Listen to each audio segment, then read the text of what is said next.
Saludos de parte de Grant Thornton, Costa Rica, su servidor Steven Oviedo, para dar inicio al espacio que tenemos dedicado el día de hoy, el webinar que hemos denominado Rentas Empresariales y Rentas Pasivas, Criterio de Afectación. Para esto, el día de hoy tenemos como expositores a don Rafael González, socio de impuestos y legal, junto con Marta Izaza, senior de impuestos. Recordarles nada más que somos una empresa de 58 años de experiencia en el mercado costarricense, en la que ofrecemos soluciones personalizadas a través de un servicio de alta calidad. Nada más, don Rafa, si me ayuda ahí con el micrófono para que no se me meta todavía exactamente. Gracias, don Rafa. Nos especializamos en temas de impuestos, auditoría, legal, precios de transferencia, aduanas, comercio exterior y consultoría en capital humano. A partir de este momento pueden ir dejando sus preguntas y las vamos a ir desarrollando. Incluso nos decía don Rafael González que si tiene alguna pregunta vamos a parar un momento la exposición para ir evacuándolas. Entonces no todas tienen que ser hasta el final, depende de las consultas que ustedes nos vayan dejando.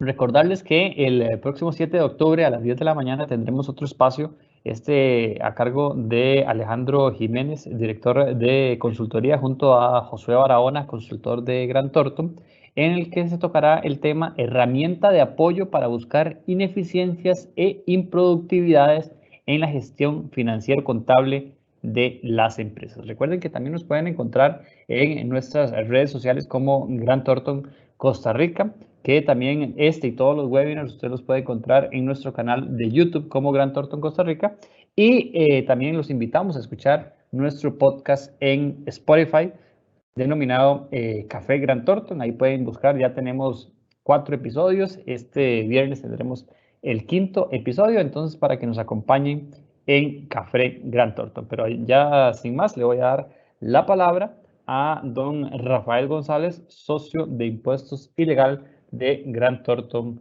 Costa Rica. Buenos días, don Rafa. Muy buenos días, Steven.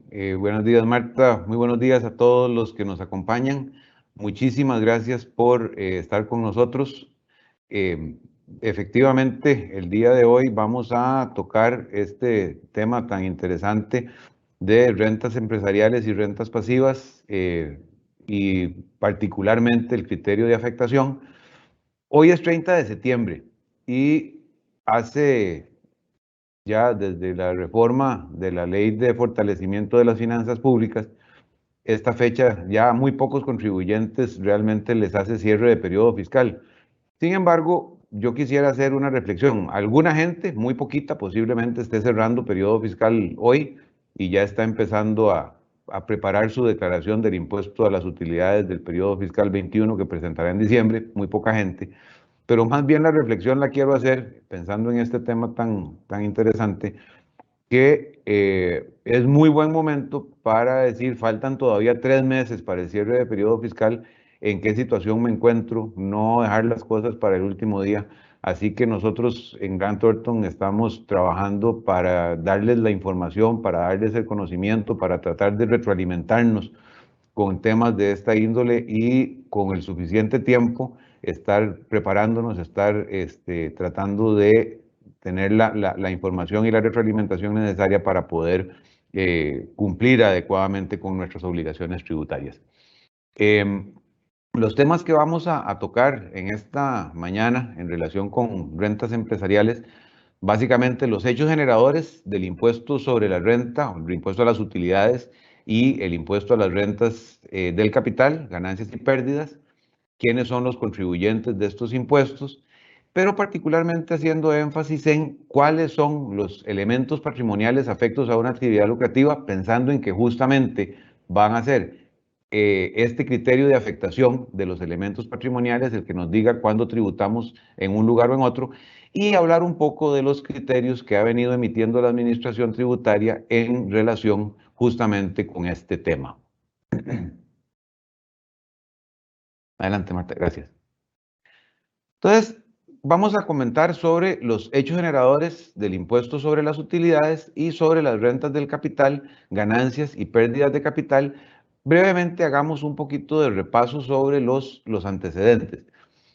Hace un par de semanas volvió a tomar fuerza el asunto del Fondo Monetario Internacional con los proyectos de reforma tributaria que tenemos que introducir y volvió a sonar un poco el concepto de renta global. Por oposición a renta global tenemos renta cedular, anda dando vueltas ahí también el concepto de renta dual.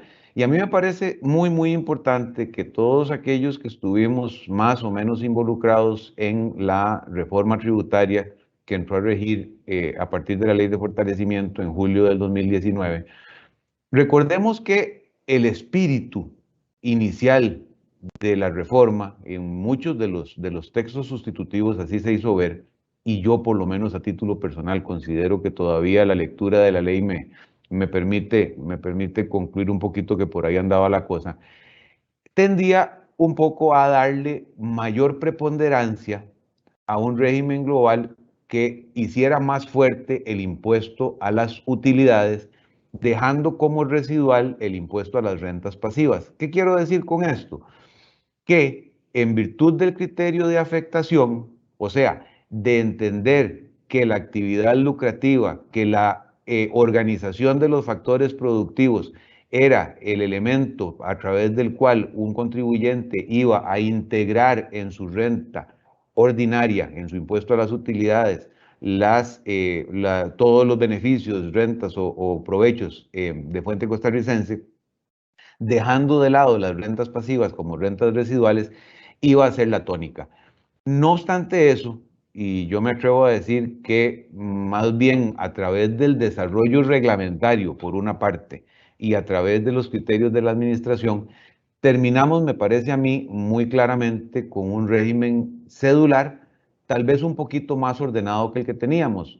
Pensemos que ahora nos queda, por una parte, salario, nos queda, o sea, el impuesto al salario, las rentas del trabajo personal dependiente, nos queda remesas al exterior, y con un poquito más de orden tenemos las rentas del capital, que ahorita vamos a ver, engloban las rentas pasivas, y por el otro lado tenemos el impuesto a las utilidades. Pero vemos que todavía tenemos un poco de separación, un poco de silos, o sea, cédulas, donde tenemos las distintas manifestaciones de riqueza según su naturaleza, grabadas en distintos tributos. Las rentas empresariales en el impuesto a las utilidades y las rentas pasivas en distintas cédulas que nos graban las rentas del capital mobiliario y inmobiliario, las ganancias y pérdidas de capital. Pero yo creo que es muy importante que entendamos que fue por el desarrollo, me parece a mí, reglamentario, más que todo que llegamos a esta conclusión, y nada más tengamos ahí en el radar que el proyecto de reforma que pretende establecer la renta dual,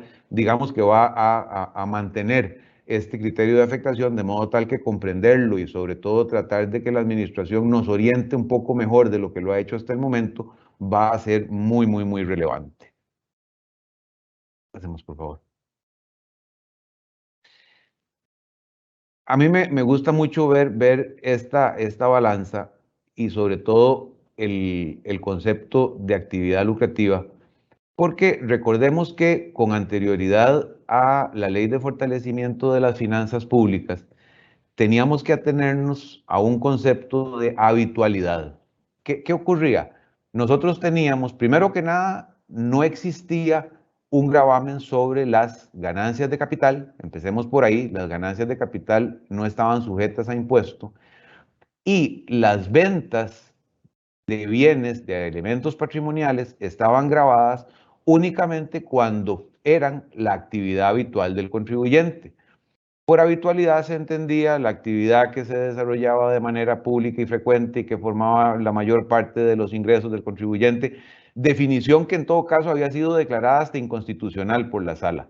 Entonces teníamos un concepto bastante etéreo. Y por el otro lado, las rentas pasivas estaban todavía reguladas y grabadas de manera más dispersa de lo que las tenemos ahora. En este momento, la regulación, la legislación tributaria nos da un concepto bastante más claro para efectos de entender cuándo es que estamos frente a una actividad lucrativa. En el reglamento nos define como la actividad lucrativa como la organización de los factores productivos. Veamos, es la actividad de carácter empresarial o profesional consistente en la organización por cuenta propia de los factores de la producción, la tierra, el capital, el trabajo, de los recursos humanos o de uno de ellos, y tengamos en cuenta el por qué subrayamos eso, lo vamos a ver un poquito más adelante, con la intención de obtener ganancias mediante la participación en el mercado de bienes y servicios. Entonces, nosotros vamos a tener, como decíamos, dos ejes de imposición en materia de impuestos sobre la renta. Las rentas empresariales, que son grabadas en el impuesto a las utilidades, que van a estar sujetas a la percepción o devengo de rentas procedentes de actividades lucrativas, y aquí es donde deriva la importancia de este concepto de actividad lucrativa o habitual, conforme lo acabamos de definir, y por oposición a ellas, las rentas pasivas, es decir, aquellas que se obtienen derivadas del capital, pero no como producto de una actividad lucrativa. ¿Y cuál es el concepto clave entonces? Precisamente el criterio de afectación. ¿Cuándo es que yo he sometido un elemento patrimonial a la actividad lucrativa? ¿Cuándo es que ese elemento patrimonial, léase el capital, léase la tierra, léase el recurso monetario, léase el recurso humano, cuándo es que esos factores de producción o esos elementos patrimoniales han sido afectos al ejercicio de la actividad lucrativa para efectos de que el producto de ellos derivo esté afecto a un régimen de impuesto a las utilidades con el efecto que eso produce, o sea, pagar el 30% de la renta neta, o bien se mantengan en el régimen de rentas pasivas. ¿Ok? Don Rafa, para aprovechar aquí una de las consultas que nos deja uno de los participantes, dice, ¿cuál sería la manera correcta de declarar la ganancia de capital por diferencial cambiario? Esa es la pregunta que nos deja uno de los participantes, no deja su nombre, pero esa es la consulta. Esa es una excelente pregunta, y si me extiendo mucho en la respuesta, nos da para otro webinar, pero se la voy a responder muy brevemente.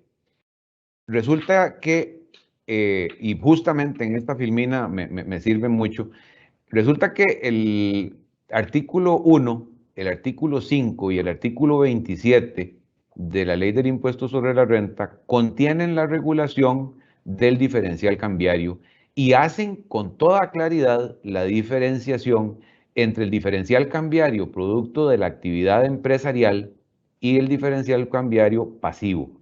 Y eso se lo digo con base en la lectura simple de los artículos 1, 5 y 27 de la ley. Y, por favor, tomen nota de esto de la siguiente forma.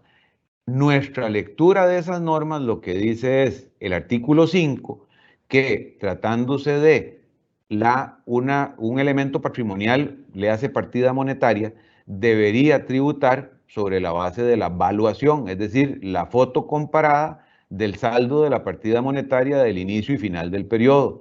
Mientras que si se trata de una partida monetaria que no está sometida a la actividad empresarial, debería tributar sobre la base del realizado.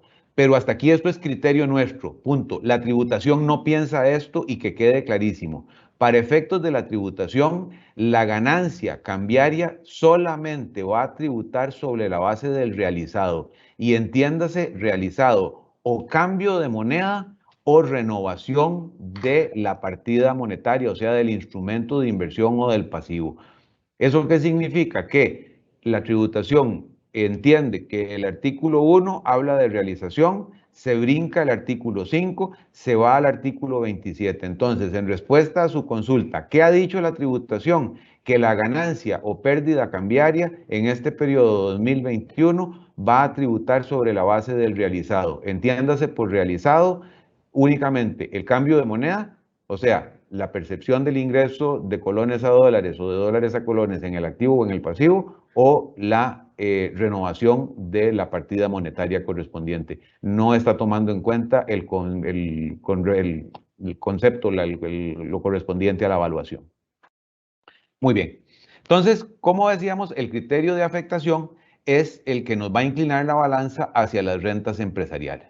Adelante, por favor.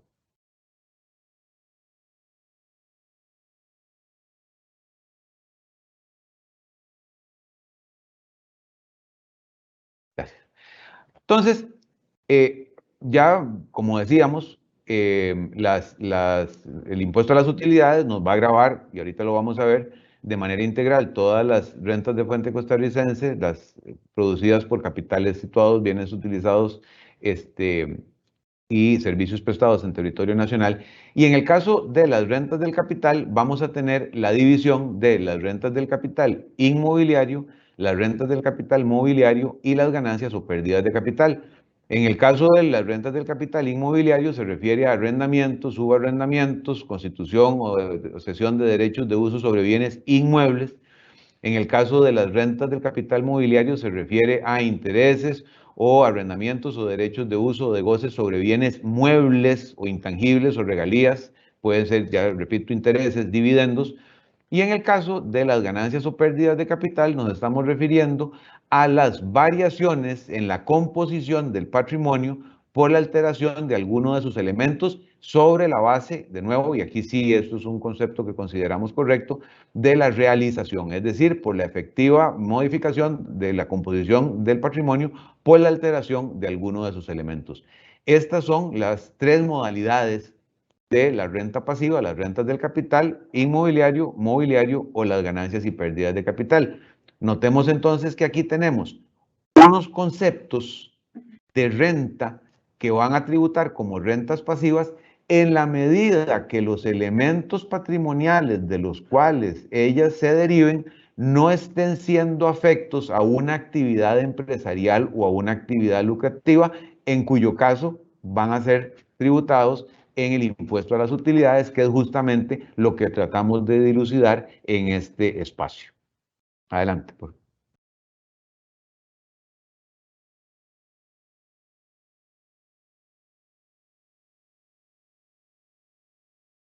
Gracias. ¿Cómo tributan entonces las rentas empresariales versus las rentas pasivas?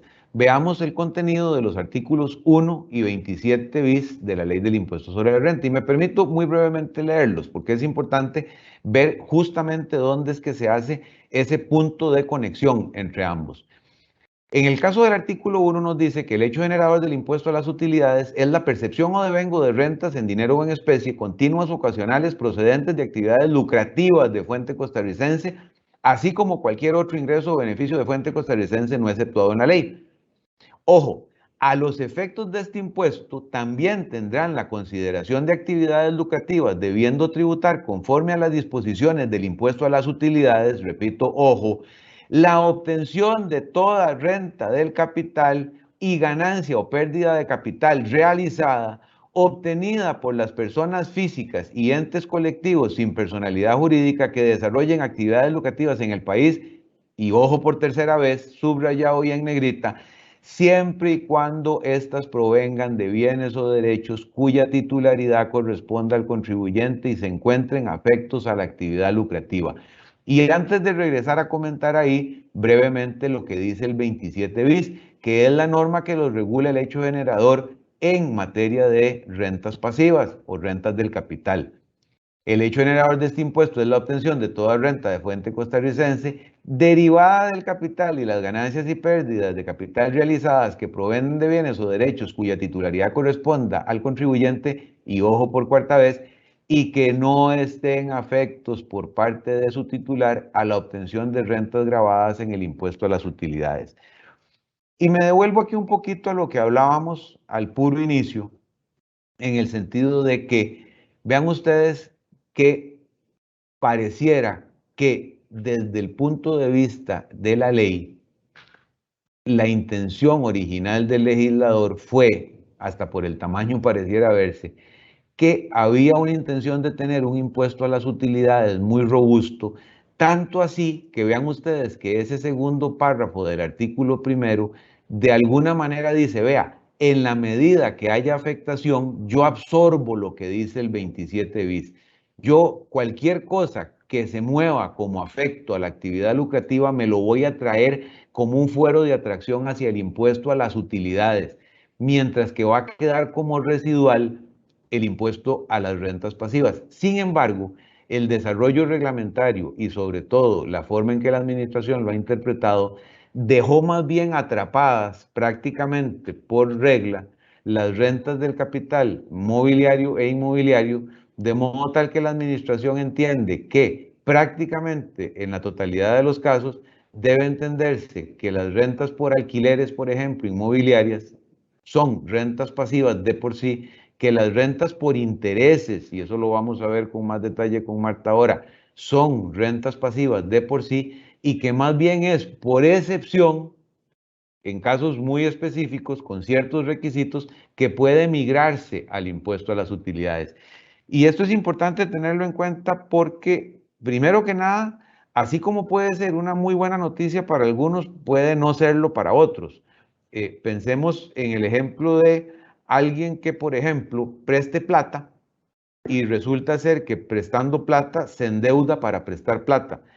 Si a mí me dicen que yo me endeudo para prestar plata y que tengo un margen de utilidad bastante bajo y resulta ser que me dicen que esa plata yo voy a pagar el 15% sobre el bruto de los intereses, muy probablemente eso no me sirva. Y si me dicen que tengo que presentar un D-149 todos los meses y que mi actividad tengo que tener un empleado para poder migrar al régimen de impuesto a las utilidades, pues me parece que no están respetando mi capacidad contributiva. Aunque posiblemente si yo tengo por herencia una cantidad de dinero que me puedo dar el lujo de prestar, pues posiblemente esa tarifa del 15% sí me sirva. Y algo similar me puede ocurrir en el caso de los arrendamientos. Y siento yo que el problema, y ahora lo vamos a ver con las resoluciones de la administración, es que no se ha hecho un análisis integral de las normas y no se ha hecho un desarrollo de cómo es que el contribuyente puede realmente demostrar una condición u otra. Pero notemos entonces que efectivamente el criterio de afectación del elemento patrimonial a la actividad lucrativa, entendida de nuevo como la organización de los factores productivos, es justamente el que nos dice si tributo en uno o en otro de los regímenes. ¿Quiénes son contribuyentes? Tanto en el impuesto a las utilidades como en el impuesto a las rentas del capital. Claramente, la condición de contribuyente en uno u otro tributo va a venir precisamente definida por el tipo de actividad que yo despliego. Yo voy a ser contribuyente del impuesto a las utilidades en la medida que yo realice actividades o negocios de carácter lucrativo en el país. Y este concepto de contribuyente, según el artículo 2, engloba a todas las personas físicas o jurídicas que desarrollen actividades lucrativas en el país. Y vean ustedes que en sentido contrario, cuando hablamos del impuesto a las rentas del capital o a las ganancias y pérdidas de capital, yo voy a ser contribuyente en la medida que obtenga rentas grabadas en ese impuesto, o sea, que yo sea un rentista pasivo. Y vean que una vez más me dice, salvo que yo deba tributar conforme a lo dispuesto en el artículo primero, o sea, en la medida que yo ordene los factores de producción para recibir utilidades, en esa medida yo voy a considerarme entonces más bien contribuyente del otro tributo, consecuentemente voy a tener que presentar declaración de 101 en lugar de 125 o declaración 149 según se trate respectivamente de renta del capital inmobiliario o mobiliario. Ojo que también la condición de contribuyente, y esta sí es una condición por Ministerio de Ley, de los fondos de inversión como rentistas pasivos. Ellos, por su condición, son siempre contribuyentes del impuesto a las rentas del capital, nunca van a ser contribuyentes del impuesto a las utilidades porque por definición legal son contribuyentes pasivos por la forma en que han sido efectivamente regulados. Vemos, por favor.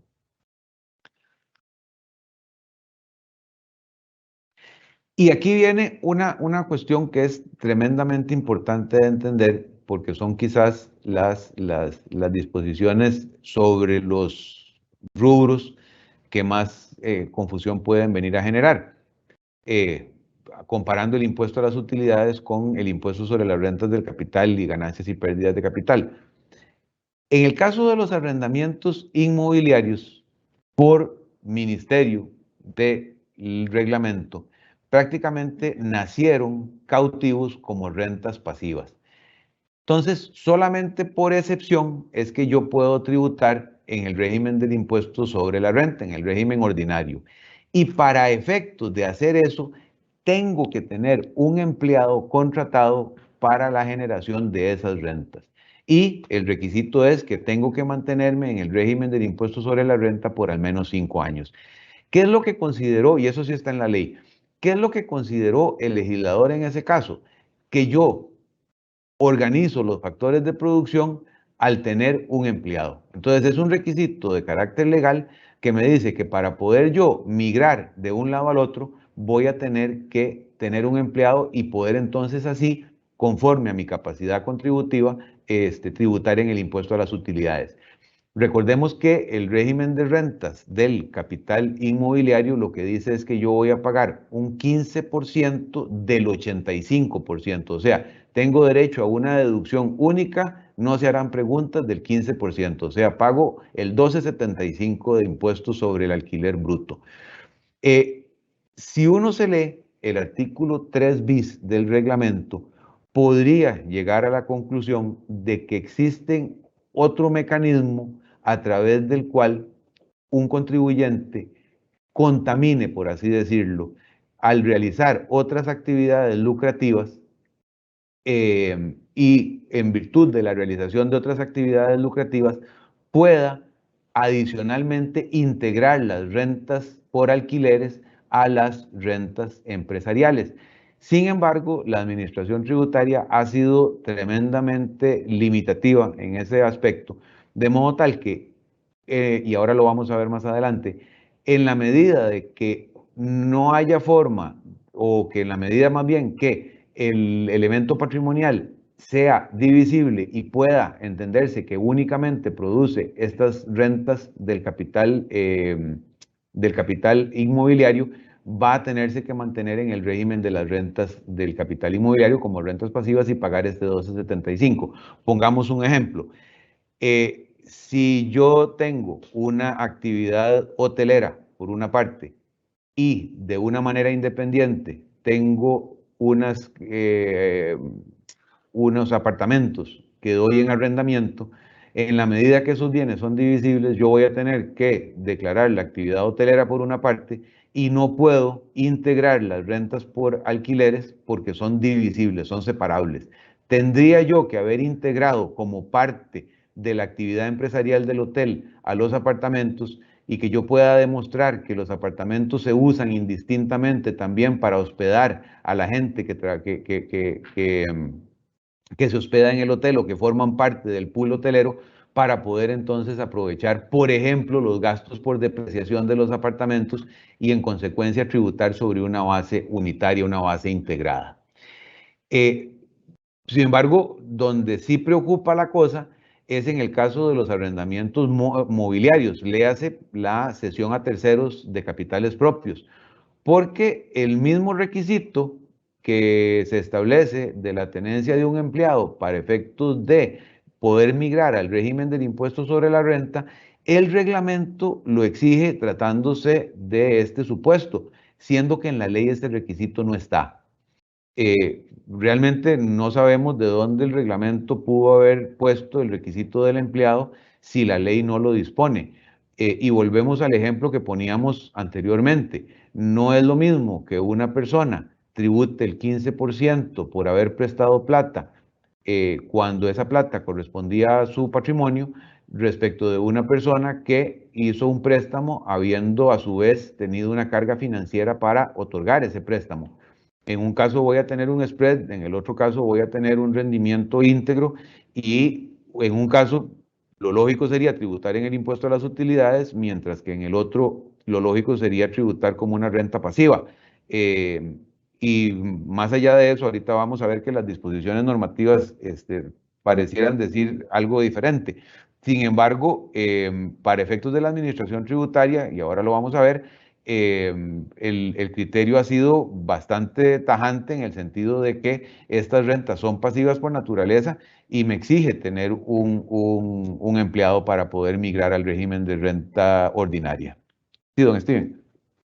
Sí, don Rafa, una de las preguntas nos dice Marcela Si vendo mi vehículo particular, el cual es no afecto a la actividad lucrativa y tengo una ganancia, se debe declarar dicha ganancia como renta de capital mobiliario.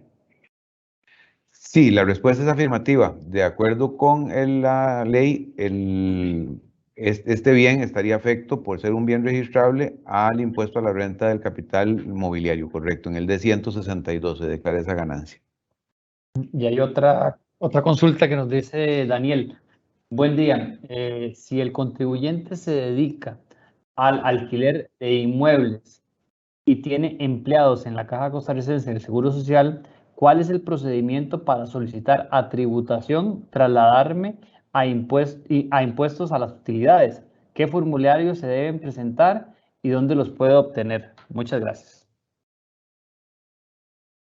Sí, bueno, buenos días. No había tenido oportunidad de saludarlos.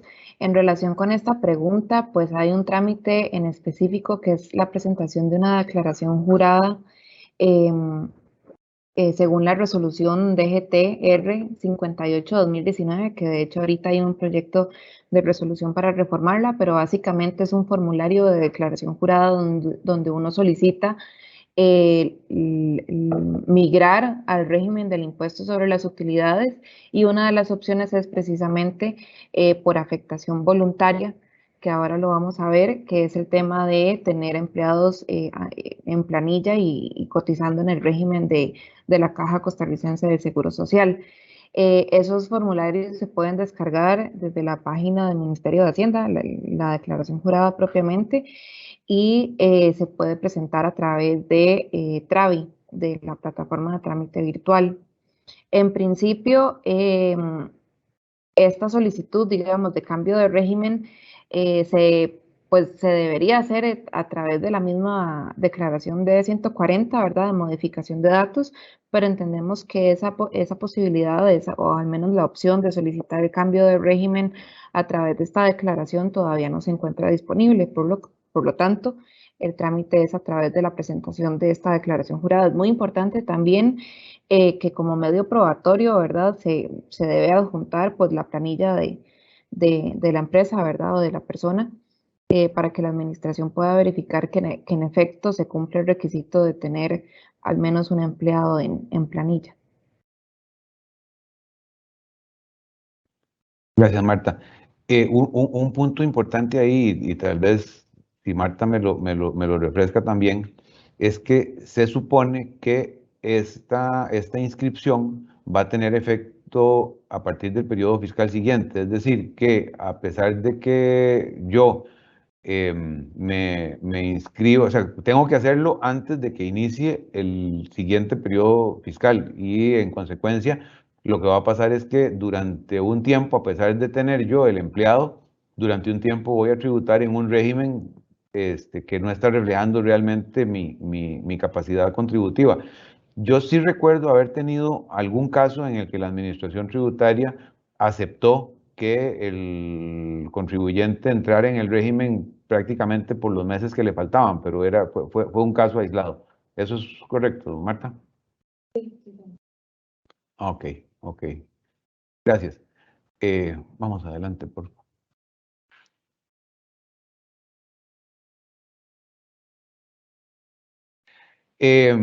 Ya terminando con el asunto de los contribuyentes, nada más recordar que si se trata de los contribuyentes del régimen simplificado, tanto las rentas del capital como las ganancias y pérdidas siempre van a tributar en el capítulo 11, o sea, como rentas pasivas.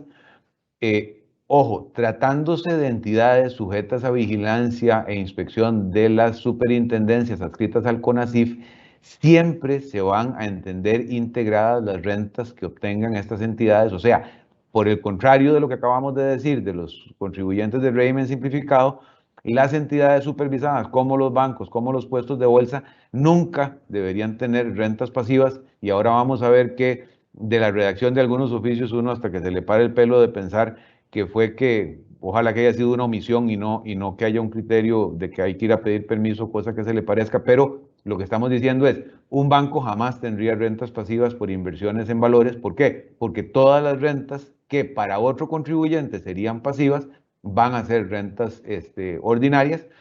Y en el caso de los no domiciliados, siempre van a estar sujetos a las reglas del impuesto sobre las remesas al exterior.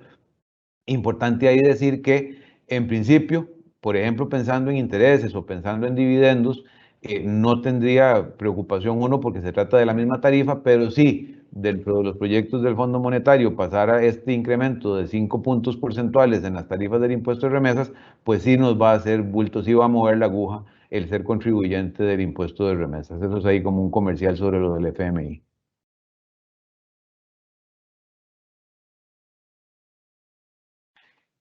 Y ahora Marta nos va a comentar un poco más a fondo, ahora sí, sobre la estrella de la película, que es el criterio de afectación y las normas que regulan o que nos dicen cómo es que debemos entender los elementos patrimoniales afectos.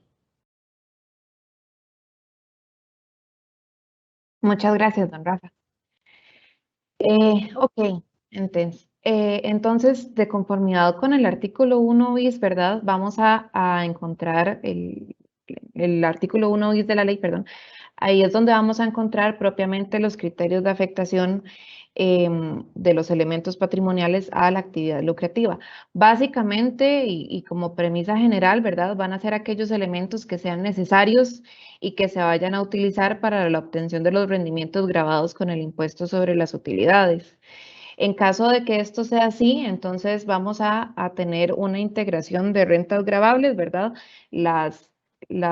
Aquellos elementos patrimoniales que en principio me generan rentas pasivas, pero yo los utilizo para generar rentas empresariales, los vamos todos a integrar en un mismo saquito para determinar la base imponible del impuesto sobre las utilidades. Es muy importante, y esto lo vamos a ver en la filmina siguiente, pero es muy importante el tema del registro contable. Puede ser que yo tenga un elemento patrimonial que sí lo utilice todos los días, no sé, ejemplo, un tractor que lo utilice todos los días para generar mi actividad lucrativa, pero si no lo tengo registrado contablemente, la afectación, pues más bien se va a considerar como un elemento no afecto a la actividad por el simple hecho de no tenerlo registrado. Entonces es muy importante que revisemos todos aquellos elementos patrimoniales que nos pueden llegar a generar una renta pasiva, perdón, sí, que nos genere una renta pasiva, pero que lo utilicemos para generar una renta empresarial que los tenemos debidamente registrados en nuestra contabilidad. También es importante tener en cuenta el tema de aquellos elementos patrimoniales divisibles, pues vamos a tener, vamos a tener que la afectación va a estar limitada a aquella parte de estos elementos que realmente se utilicen en la actividad lucrativa. Entonces, en este caso, la afectación va a ser parcial. No va a haber, por definición de la ley, no puede haber afectación cuando los elementos patrimoniales sean en sí mismos indivisibles. Ahí, Marta, una cosa que es importante, y yo no quiero ser aguizote, pero a mí me parece que, tal vez, a mí me parece que vamos a ver, en este momento tenemos relativamente claro el criterio de divisibilidad, y era un poquito el ejemplo que poníamos ahora, de que si yo tengo unos bienes inmuebles destinados en parte a una cosa o a otra, pues claramente yo voy a poder decir cuáles bienes están afectos a la actividad del arrendamiento puro y simple y va a ser renta del capital inmobiliario versus lo que tengo sometido a un régimen, por ejemplo, de actividad hotelera. Pero a mí sí me preocupa porque, y ahora lo vamos a ver en la jurisprudencia que usted va a comentar, por ejemplo, las inversiones que puede tener alguien en instrumentos líquidos, en valores, que utiliza para, por ejemplo, pagar planilla. Entonces, esas van a ser rentas pasivas, claramente, pero a mí sí me preocupa que a la vuelta del tiempo, sobre todo si son recursos abultados, que venga, como dicen en el campo, un atarantado y nos diga dentro de un tiempo que al utilizarse o al ser parte del giro empresarial, porque eran recursos que al final de cuentas utilizaba yo como parte de mi flujo de caja o de mi capital de trabajo, pudieran haber sido necesariamente integrados. Y yo creo que en eso la administración nos ha quedado debiendo y creo que es una de las conclusiones a las que vamos a llegar, de decirnos claramente a dónde es que estamos, ¿verdad? Entonces yo creo que eso de la divisibilidad y de la afectación tenemos que tenerle mucho cuidado.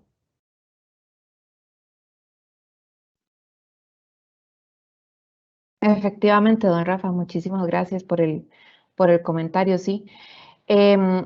Respecto a los elementos patrimoniales, considerar afectos, según el artículo 1 bis de la ley, vamos a tener entonces aquellos que, a contrario censo de la premisa general, ¿verdad?, de que van a ser afectos o se van a considerar afectos aquellos que se utilicen esencialmente para generar rentas empresariales,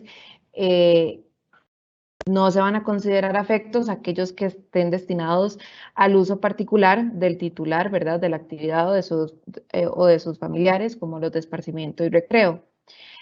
Volvemos al tema del registro contable, ¿verdad? Aquellos elementos que no figuren en la contabilidad o en los libros o registros oficiales del contribuyente no van a estar en principio afectos a la actividad, salvo que el contribuyente pueda demostrarlo, ¿verdad?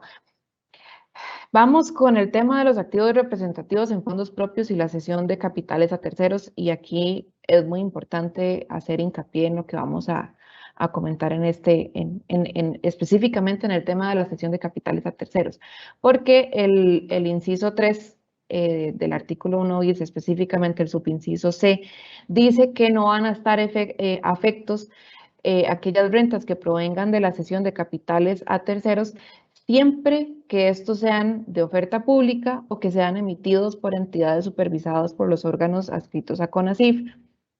El contribuyente, a pesar de ello, ¿verdad?, el contribuyente tiene la posibilidad de demostrar una vinculación efectiva con actividad lucrativa mediante un procedimiento que todavía no se encuentra definido, que esa es parte de nuestras conclusiones que vamos a ver al final. Pero tal vez pongámosle un poquito más de atención a este tema y vamos a verlo con dos ejemplos. Si yo soy prestamista, ¿verdad?, me dedico a la actividad de servicio de préstamo y nos devolvemos a la definición de actividad lucrativa de la que hablaba don Rafa al inicio, ¿verdad?, de que es pues una actividad empresarial mediante la cual yo organizo los factores de producción o uno solo de ellos para obtener rentas empresariales. Yo en este caso estaría organizando uno de los factores de producción, capital, ¿verdad? Y en este caso, pues debería entenderse que los intereses generados por esa actividad deberían ser rentas empresariales. ¿En qué casos, entonces, de acuerdo con esta norma, podría entenderse que una renta derivada de una cesión de capitales a terceros no estaría afecta? Por ejemplo, cuando volvamos al ejemplo del endeudamiento, digamos, para temas de capital de trabajo, pero en el caso específico de un CDP, digamos que es el que me genera intereses, yo lo tengo en un banco privado, ¿verdad? En ese sentido, va a ser un CDP emitido por una entidad bancaria supervisada por su jefe, ¿verdad? Y en ese sentido, en principio, de conformidad con la norma, no estaría afecto a mi actividad lucrativa, salvo que yo pueda demostrar efectivamente que los intereses generados por ese certificado de depósito a plazo están afectos a mi actividad en virtud de que yo los utilizo para capital de trabajo. Esto lo vamos a ver en los criterios de la administración y hacemos hincapié en esta consideración en específico porque estimamos que la administración está haciendo una lectura errónea de lo que establece esta norma, ¿verdad?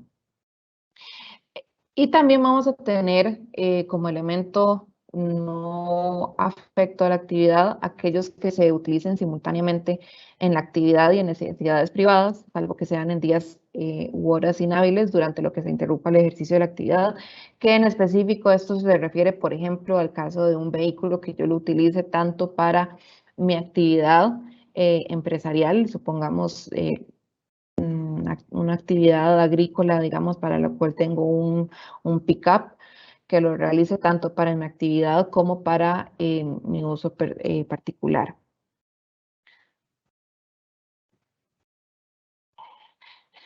Marta, antes de que continúe, aquí tenemos otra consulta.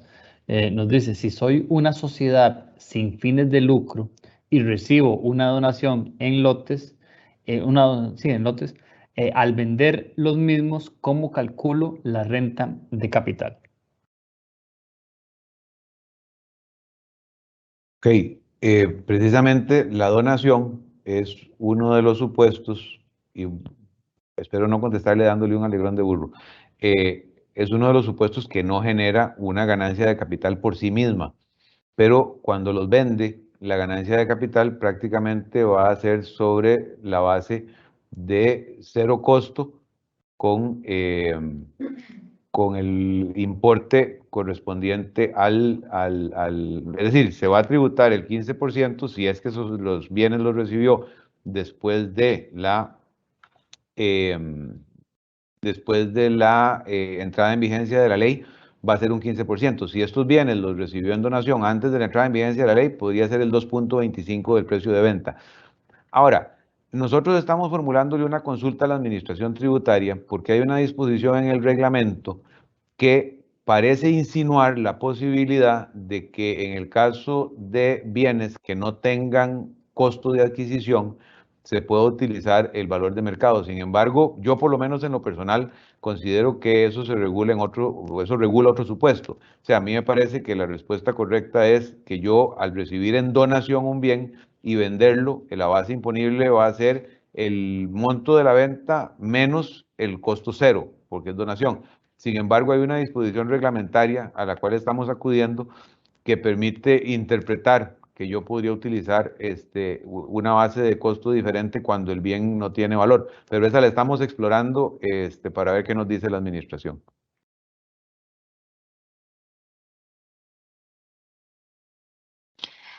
Bueno, respecto a los elementos patrimoniales que se pueden considerar afectos a la actividad lucrativa, tenemos también los casos de la posibilidad de efectuar una desafectación de esos elementos, ¿verdad?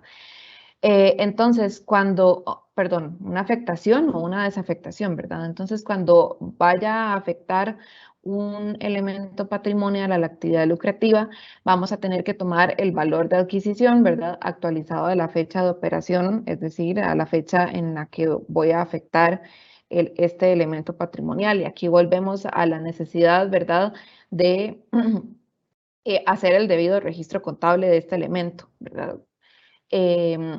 Y por el contrario, cuando vaya más bien a desafectar un elemento patrimonial de la actividad para hacerlo pasar a mi patrimonio personal, de igual forma voy a tener que tomar su valor en libros a la fecha de la desafectación.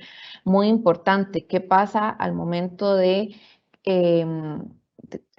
momento en que yo desafecto un elemento patrimonial de mi actividad lucrativa?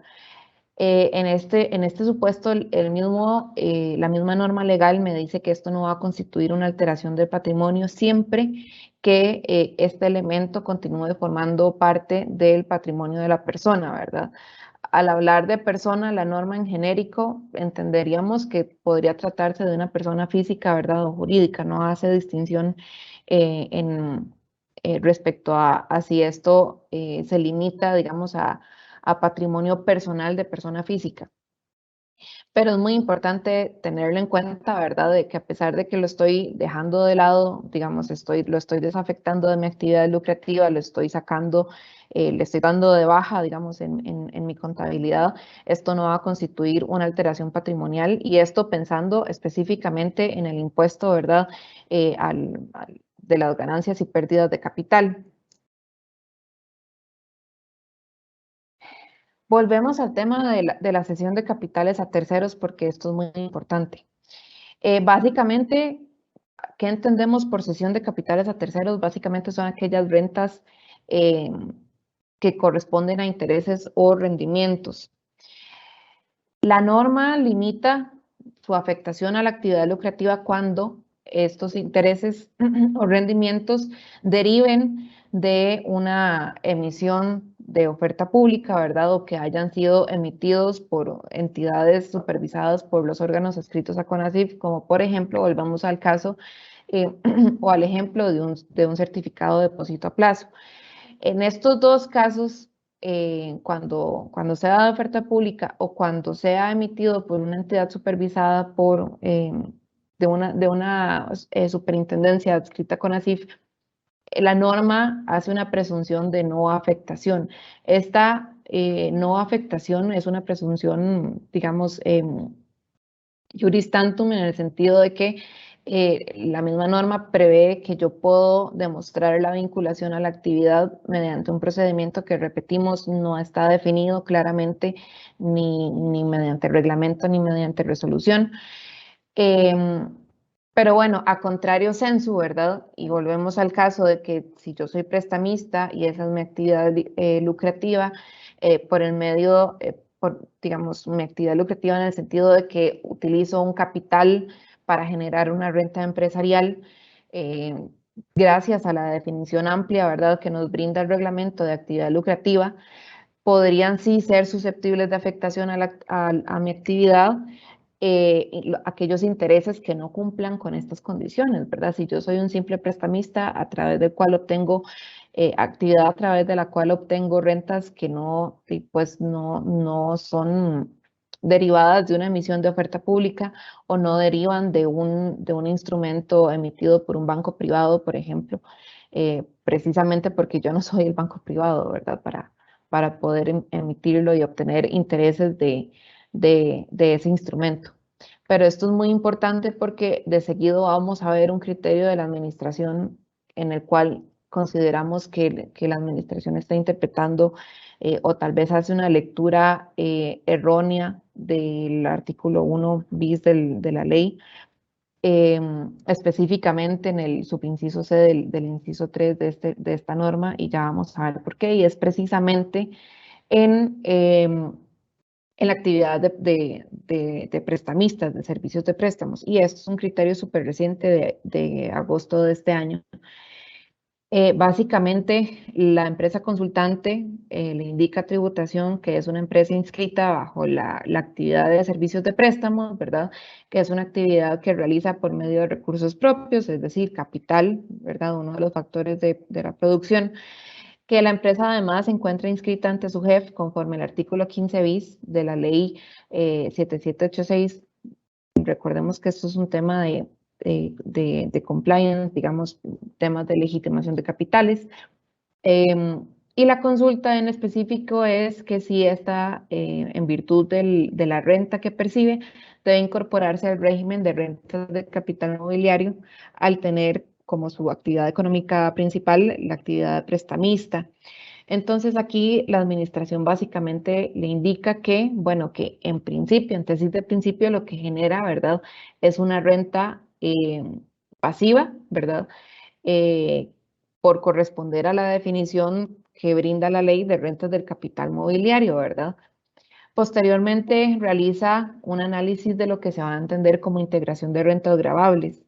Entonces aquí específicamente y textualmente, porque esto es muy importante analizarlo, básicamente la administración lo que dice es, así la integración de rentas gravables se presenta cuando los elementos patrimoniales que sean necesarios y se utilicen para la obtención de los rendimientos en las rentas y o ganancias y pérdidas de capital se utilicen también en una actividad que está sujeta al impuesto sobre las utilidades.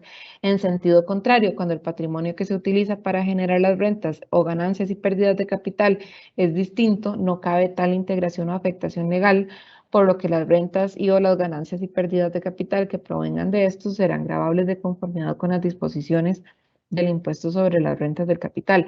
Aquí tal vez lo que valga destacar, o lo que vale destacar de esta conclusión es que tal vez en este punto la administración está omitiendo la definición de actividad lucrativa que brinda el propio reglamento de la ley del impuesto sobre la renta y que don Rafa mencionaba al inicio de la presentación.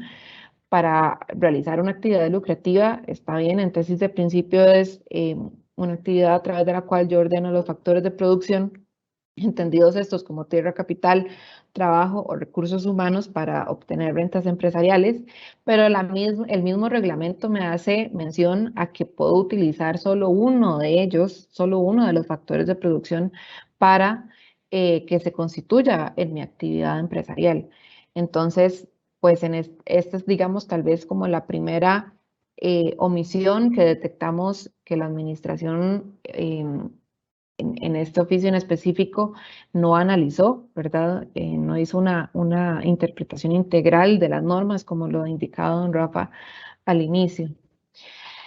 Posteriormente, para brindar su conclusión, ¿verdad?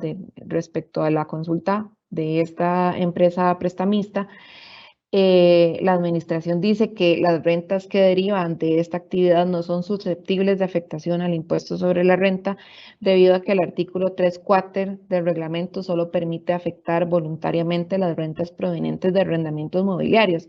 Recordemos que además el tema de la afectación voluntaria en arrendamientos mobiliarios, como bien lo decía don Rafa al inicio, o hace un ratito, realmente no tiene ningún sustento normativo, es algo que está en el reglamento. No tenemos, digamos, certeza de dónde específicamente fue de donde la administración sacó la idea, ¿verdad?, para incluir este requisito de afectación voluntaria únicamente en el tema de arrendamientos mobiliarios. Pero además realiza una errónea lectura a nuestro criterio, ¿verdad?, de este artículo 1 bis, inciso 3, subinciso C, del cual hemos hecho mucho énfasis, porque lo que dice es que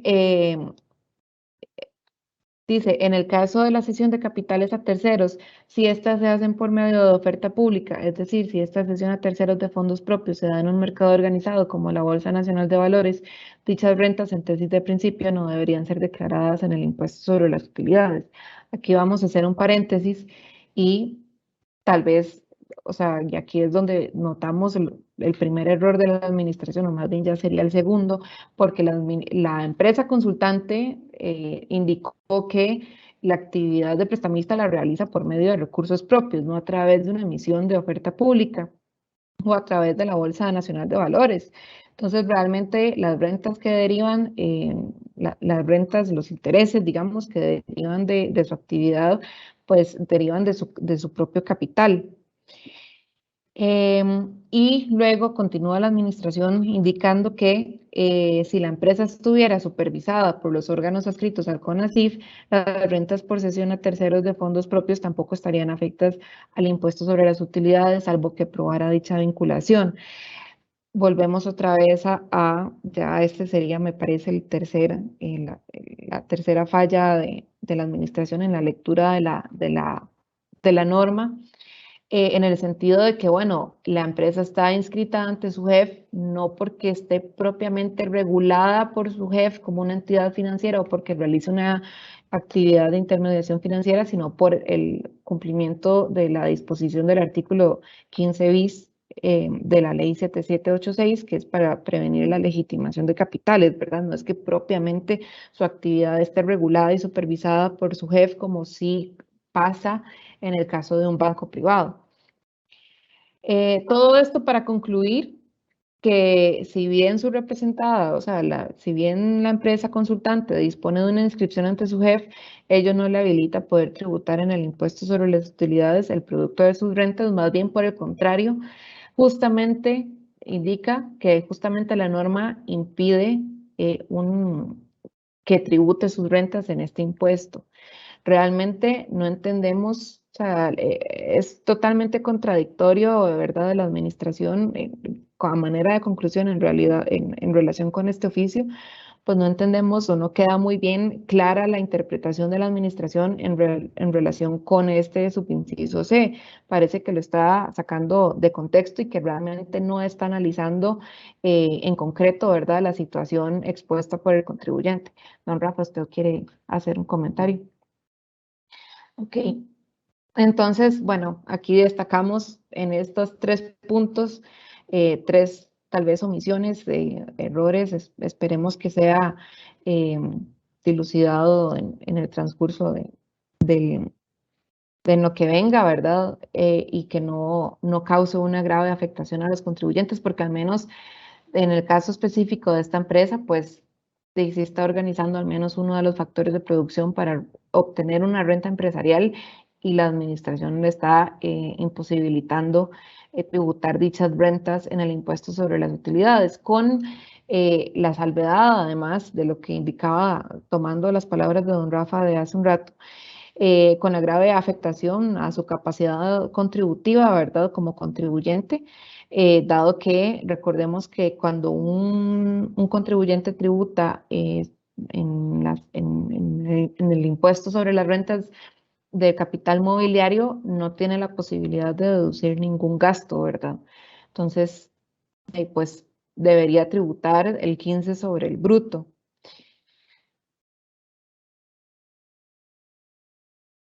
Posteriormente, bueno, tenemos también el oficio 919-2021 que aclara un oficio emitido el año pasado sobre una consulta realizada por una asociación solidarista relacionado con el tratamiento tributario de los intereses sobre préstamos afiliados y no afiliados. En este caso, la Asociación Solidarista le expone a tributación que realiza actividades de financiamiento para asociados, tanto para asociados como para ex asociados, además la actividad de factoreo, ¿verdad? Y venta de terrenos tanto asociados como a terceros no asociados. La consulta en concreto es si la Asociación Solidarista debe declarar esas ganancias bajo el impuesto sobre las rentas del capital, ganancias y pérdidas de capital, o bien bajo el impuesto sobre las utilidades. Entonces, básicamente, la administración lo que dice es que, bueno, como regla general, dichas rentas se consideran pasivas, ¿verdad? Y deberían tributar bajo el impuesto sobre las rentas, ganancias y pérdidas de capital. Pero como regla de excepción, existen dos casos en los que puede hacerse la afectación, ¿verdad? Y aquí la administración desarrolla un poco el criterio de afectación, haciendo una distinción entre la afectación legal y una afectación voluntaria.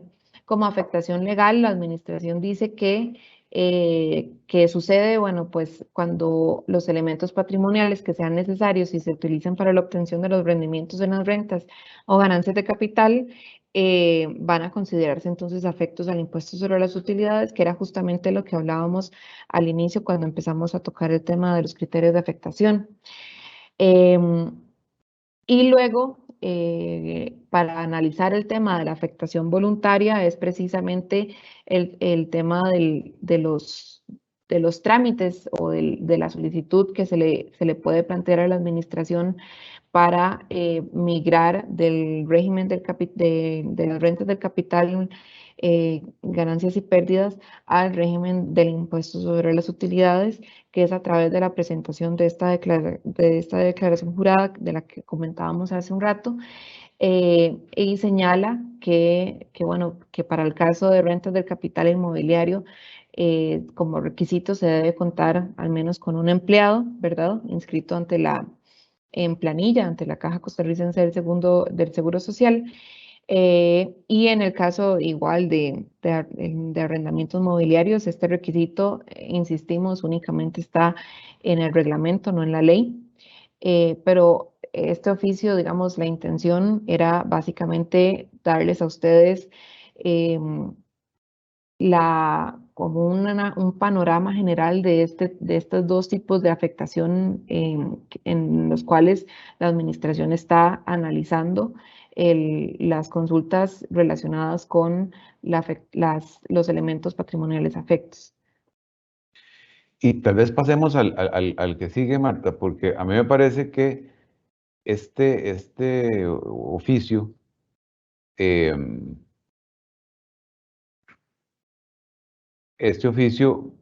digamos que en este último que estamos viendo acá, la administración básicamente, que también es de una solidarista, en lo que se estaba preocupando era la sujeción o no sujeción a impuesto de los préstamos hechos a ex asociados. Digamos que el enfoque era otro. Pero al final de cuentas le dice con muy pocas palabras que esos préstamos a ex asociados simple y sencillamente sí están afectos a la actividad, al impuesto de renta de renta ordinaria. Y como vimos en el anterior, que a mí me parece que es, digamos, un poquito menos grave que el primero, porque por lo menos habla de la afectación legal, la afectación voluntaria, y en el caso de la afectación legal, habla de la organización del factor de producción sin irse a lo del empleado que luego lo mete. Yo creo que para sintetizar esto, y podemos poner la filmina de conclusiones ya para no colmar la paciencia hablando de materia odiosa que le llaman tributaria a nuestros oyentes. El punto medular acá es que, y por eso es tan importante ahora, en el caso, por ejemplo, de este consultante, básicamente lo que le dijeron es, usted ha venido incumpliendo con su declaración de 149 desde el 1 de julio del 2019. Y a mí me parece que las reglas siguen sin estar claras. O sea, yo no puedo ser un incumpliente desde hace más de 2 años si las reglas siguen sin estar claras. A mí me parece que no hay claridad en cuanto al alcance verdadero del artículo 1 bis C3, porque no se ha entendido a carta cabal que esa disposición lo que pretendía era básicamente decir que los préstamos entre particulares deberían ser considerados siempre rentas ordinarias y que eran las inversiones reguladas desde el punto de vista del inversionista las que se iban a entender rentas pasivas, salvo que el inversionista por su capacidad contributiva pensara lo contrario. ¿Qué quiere decir eso? Si yo presto plata, yo pago impuesto de renta común y corriente. Si yo invierto en un valor de oferta pública o en un valor de una entidad supervisada, eso va a considerarse renta pasiva, salvo prueba mía en contrario. Esa es, digamos, que la síntesis. Y me parece a mí, tal vez Marta, usted repasa así las conclusiones, que sí está la administración tributaria en deuda con nosotros porque no hay claridad de cuáles son los supuestos y la forma en que el contribuyente puede, más allá de demostrar que tiene un empleado, justificar el que migra hacia el régimen de renta empresarial, justamente porque su capacidad contributiva es que en realidad ha puesto los factores de producción, léase, aunque sea solamente el capital, para generar sus rentas. Sí, efectivamente, don Rafa. Incluso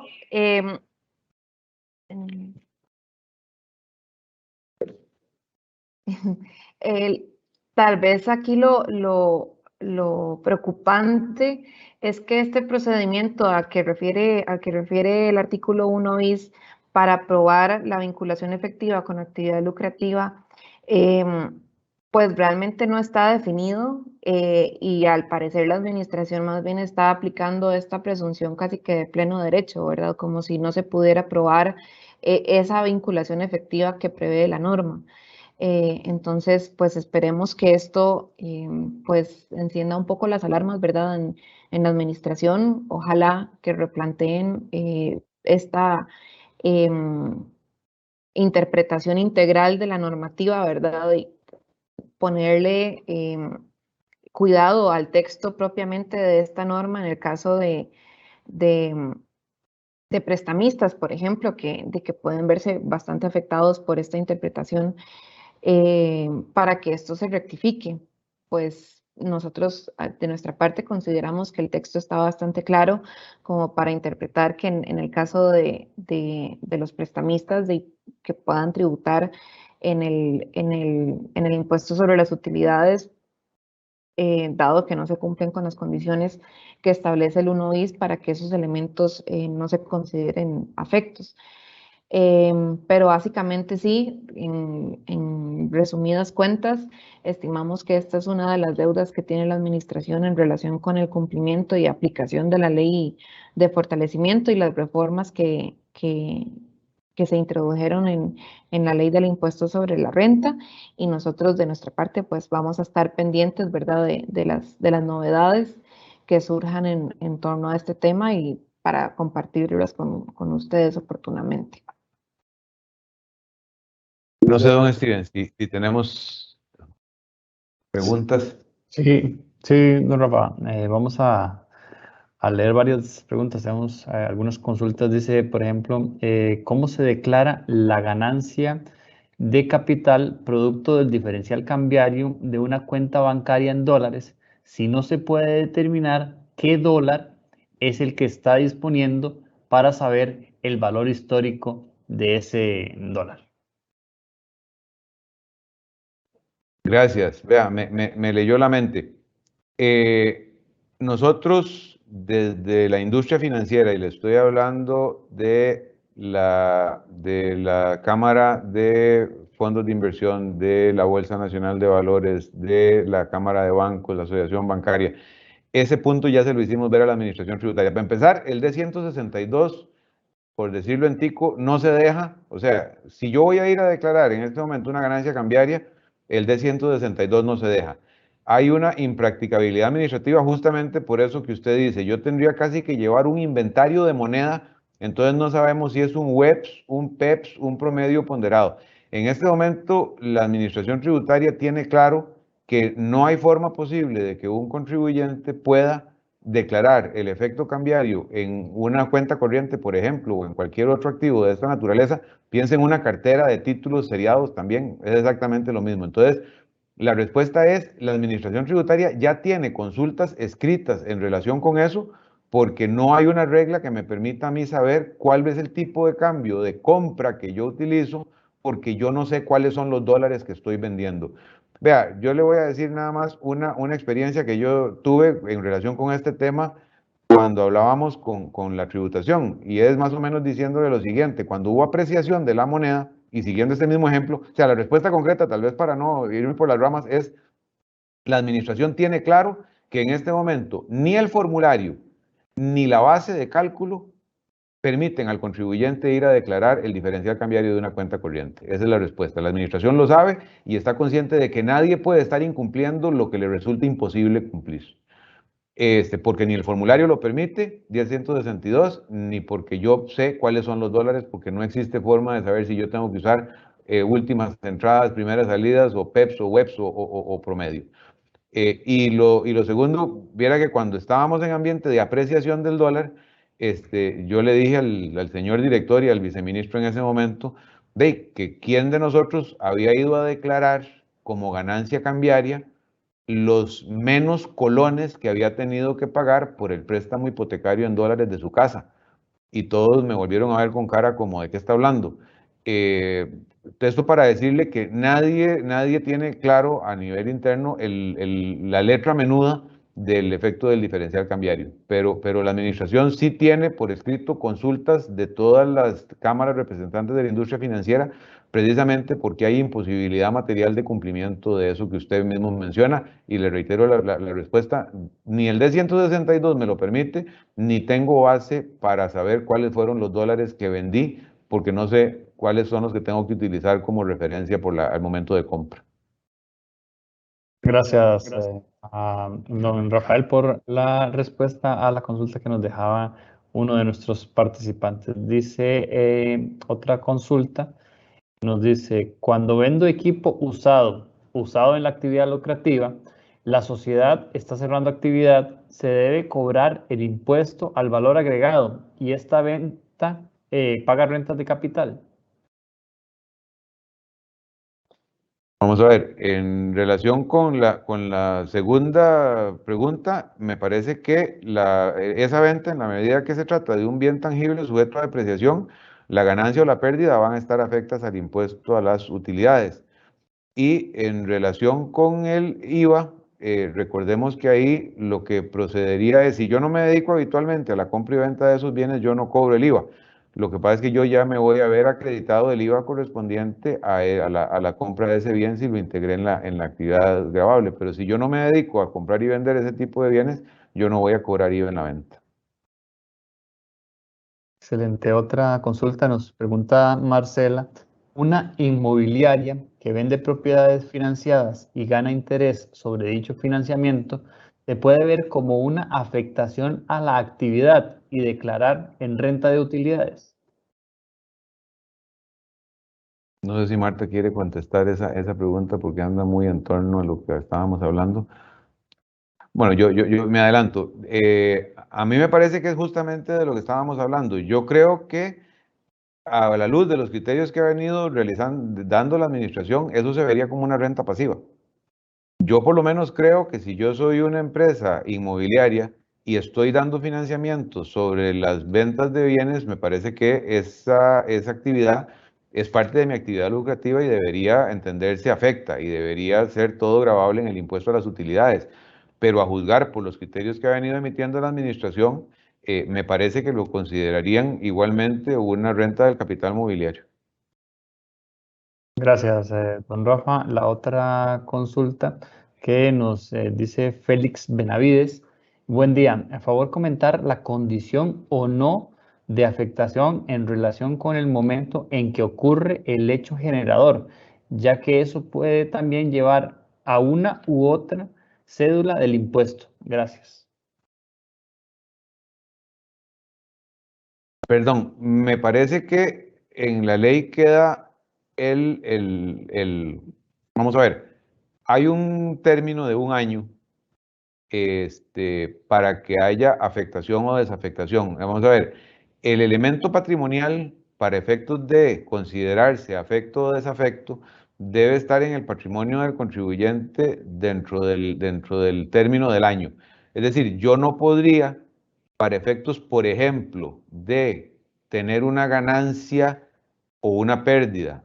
Vamos a poner el ejemplo. Si yo sé que yo voy a vender un elemento patrimonial con el cual voy a tener una ganancia, pero yo tengo pérdidas operativas en mi negocio y yo voy a afectar ese elemento patrimonial con tal de aprovechar las pérdidas operativas y matar la ganancia, yo el elemento patrimonial lo voy a tener que haber tenido durante el año previo a eso. Entonces, si a ese horizonte temporal es al que nos referimos, yo no puedo afectar un elemento patrimonial para poder aprovechar el efecto económico que una venta de él tenga, sino que tengo que tener un año antes y esa sería su incidencia en el hecho generador. Gracias, don Rafa. La última consulta que nos queda por responder la generó Eduardo Quesada. Dice la consulta, buen día, una persona que vive en Estados Unidos y es costarricense vendió un terreno aquí en Costa Rica. Yo entiendo que él debe ahora hacer el D-162, o sea, inscribirse en ATV bajo la categoría de sin actividad comercial, pero yo nunca he hecho un D-162 y no sé qué pide el formulario. No sé si le pedirá datos del cliente, he de suponer que el monto de la venta. Entonces, para saber qué nos va a pedir el formulario y los cuidados de la debida diligencia. Gracias.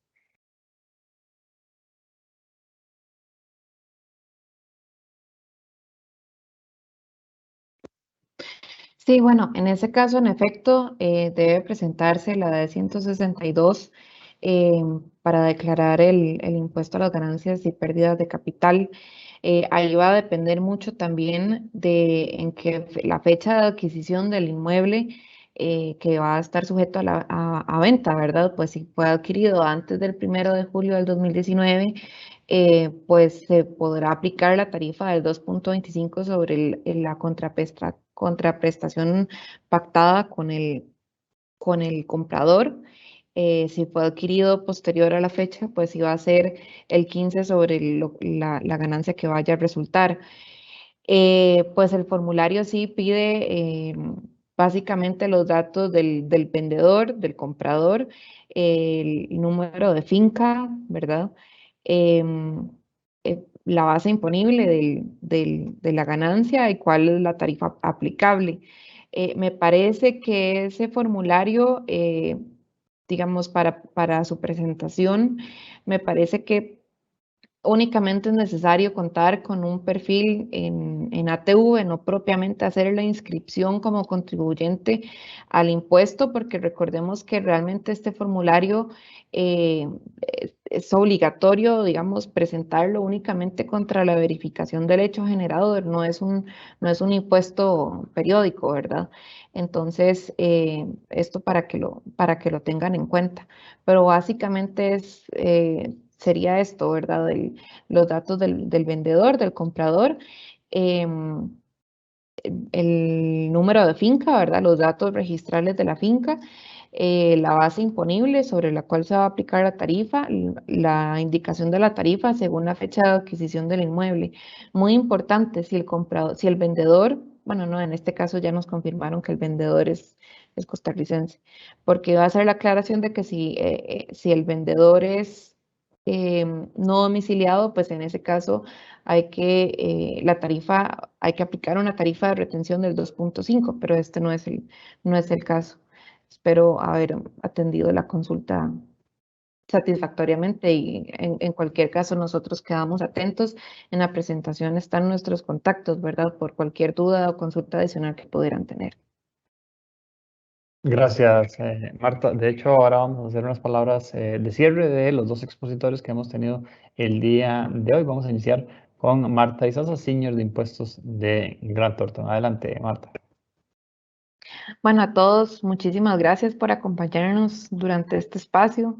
Entendemos que a veces exponemos pues criterios, ¿verdad? O temas que todavía no se han resuelto y nosotros la idea de estos espacios es precisamente dar una guía de por dónde debería andar la cosa. Nosotros con mucho gusto quedamos a sus órdenes para para atender cualquier duda o consulta que puedan tener en relación con este u otros temas.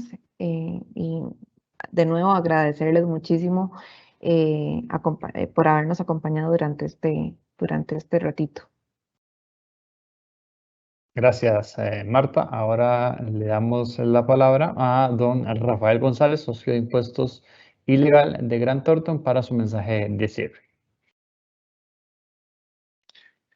Muchísimas gracias por habernos acompañado. Esperamos haber respondido a sus consultas y esperamos que el tema haya sido de su interés. Aquí en Grant Thornton nosotros vamos a continuar trabajando para darles todas las semanas información actualizada, para seguir estudiando, para seguir investigando y para que juntos tratemos de estar siempre al día y tratemos de darle el correcto cumplimiento a todas nuestras obligaciones. Muchísimas gracias por acompañarnos como siempre. Que tengan un muy bonito día.